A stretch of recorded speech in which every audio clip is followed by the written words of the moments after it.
कदम कदम पर लड़े थे तुमसे, कदम कदम पर लड़ेंगे तुमसे, दम है कितना दमन में तेरे, देख लिया है देखेंगे। प्लीज हिंदी में बोलिए। बिल्कुल बिल्कुल फूल सिंह साहब, पिछली सरकार ने तो कुछ नहीं दिया, जिसकी वजह से वो इस तरफ बैठे हैं कि साहब उन किसानों की आवाज को सुनो। बिजली की वजह से वो इस स्तर पर परेशान है कि वो आत्महत्या करने के कगार पे आ गए। एक भी जगह बजट में शिव विधानसभा का नाम नहीं डाला गया। हमारे लिए निराशाजनक बजट रहा। देश मजबूत तब होगा, बॉर्डर मजबूत जब होगा जब वो सीमांत के क्षेत्र के लोग वो मजबूत होंगे। कोई अगर रीस हुए तो मारे हम काटो, मारे हुए लोगों कहीं कौन बिगाड़ी। इस बजट में आपने सीमांत के उन लोगों को नकार के उनके साथ एक कुठाराघात किया है। सभापति महोदय, आज मुझे बजट पे बोलने का मौका दिया आपने। मैं अपनी बात की शुरुआत मेरे क्षेत्र के एक छोटे से गांव पादरिया से करना चाहूंगा। मैं उस गांव की बात कर रहा हूं जहां का हर दूसरा सदस्य आज के समय में फ्लोराइड पानी की वजह से दिव्यांग है।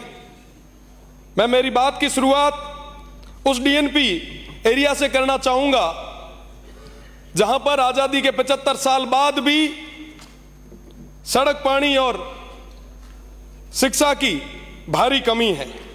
मैं मेरी बात की शुरुआत उन तमाम पशुपालकों को याद करते हुए करूंगा जिन्हें अभी तक किसी तरीके की कोई चिकित्सा सहायता नहीं मिली, पशुओं के इलाज की कोई व्यवस्था नहीं हुई। मैं मेरी बात की शुरुआत उन युवाओं की उम्मीदों के साथ करूंगा जिन्हें कहा गया था कि साहब आने वाला टाइम रमीना आप रही है बाड़मेर जैसलमेर ना मैं दुबई बना हाँ, पर धीरे धीरे उंगरा सपना चूर चूर हो गया। आज तारीख रमीना उआ ना कोई तरीके रोजगार कौन बने। हमारी बात री शुरुआत उआ तमाम किसान भाइया ना याद करते हुए करी। प्लीज हिंदी में बोलिए। बिल्कुल बिल्कुल फूल सिंह साहब, तमाम भाइया ना याद करते हुए करी जिका ना कहो तो कि साहब कृषि कनेक्शन दे। हाँ आज भी वो भाई प्लीज हिंदी में बोलिए। आज भी वो भाई आपका भाषण नोट होगा, आज भी आपका भाषण नोट होगा। जो हमारे यहाँ पर नोट नहीं होगा तो क्या काम आएगा आपका भाई। हिंदी में बोलोगे तो आपका एंट्री हो जाएगी। बिल्कुल बिल्कुल। आज भी हमारे वो किसान भाई हाथ में पर्चियां लेके घूम रहे। पिछली सरकार ने तो कुछ नहीं दिया, जिसकी वजह से वो इस तरफ बैठे हैं। पर मेरा निवेदन मेरे तमाम भाइयों से, समस्त मंत्रीगणों से कि साहब उन किसानों की आवाज को सुनो। बिजली की वजह से वो इस स्तर पर परेशान है कि वो आत्महत्या करने के कगार पे आ गए। आपने अभी कहा कि साहब हम राजस्थान की इकोनॉमी को 300 बिलियन तक ले जाएंगे। 350 बड़े भूल गए जो ऐड कर दा डॉलर और लगाओ। 350 बिलियन डॉलर मैंने समझ भी को नहीं आया कि साहब आप 350 बिलियन की बात तो करो, पर सीमांत वो क्षेत्र था छोड़ दियो। आप बात करो 350 बिलियन रही सदस्य पर आपने तमाम लेना है या क्या करना है? रिकॉर्ड में लेने के लिए प्लीज सदस्य, प्लीज आप रिकॉर्ड में करने के लिए हिंदी में बोलोगे तो आपका हर लफ्ज नोट हो जाएगा।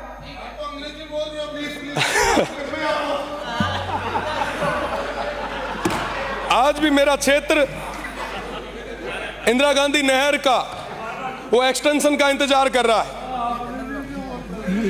अब मैं हिंदी में ही बात रखूंगा। माननीय,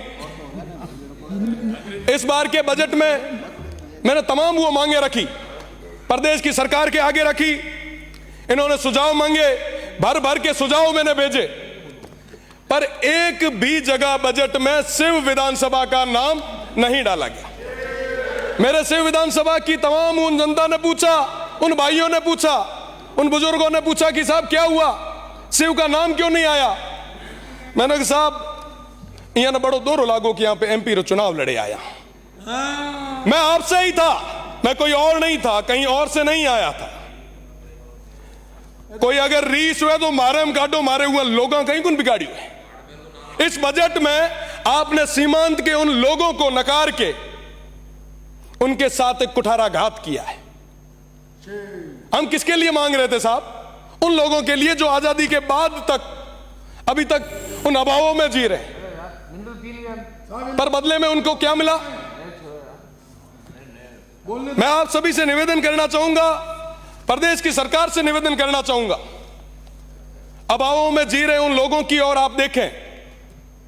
देश मजबूत तब होगा, बॉर्डर मजबूत जब होगा जब वो सीमांत के क्षेत्र के लोग वो मजबूत होंगे, उन युवाओं को रोजगार मिलेगा, उन किसान भाइयों को बिजली मिलेगी, चिकित्सा मिलेगी। पर साहब आज के समय में कोई बात करने के लिए कोई तैयार नहीं साहब। कोई भी अगर बात है, कोई भी चीज है, आप हमसे करें। ये हो गया इनका। उन सीमांत के लोगों को किसी भी चीज की कोई सजा ना दे। खत्म हो गया। 2-4 बार आपने सीटी बजाई है। मेरा निवेदन कि एसडीजी गोल पे काम करने का समय आया है।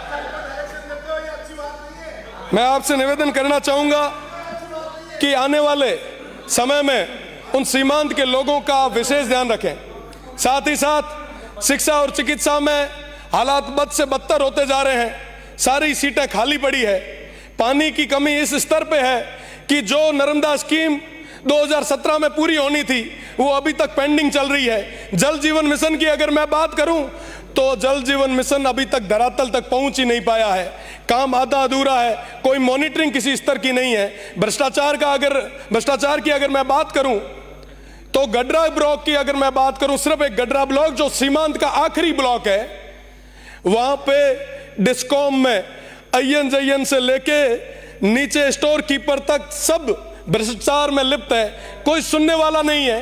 किसान आज खून के आंसू रो रहा है। मेरा निवेदन है कि उस गडरा ब्लॉक में जो कहीं ना कहीं सीमांत क्षेत्र पे है, वहां पे एक बस स्टैंड की जरूरत थी। मैंने कई बार आपकी सरकार से निवेदन किया कि वो देश का आखिरी बस स्टैंड है, आप बनवाएं। छोटी छोटी चीजें हमारे वो जो लोग हैं वो मांग रहे थे, पर आप वर्तमान के इस बजट में दे नहीं पाए।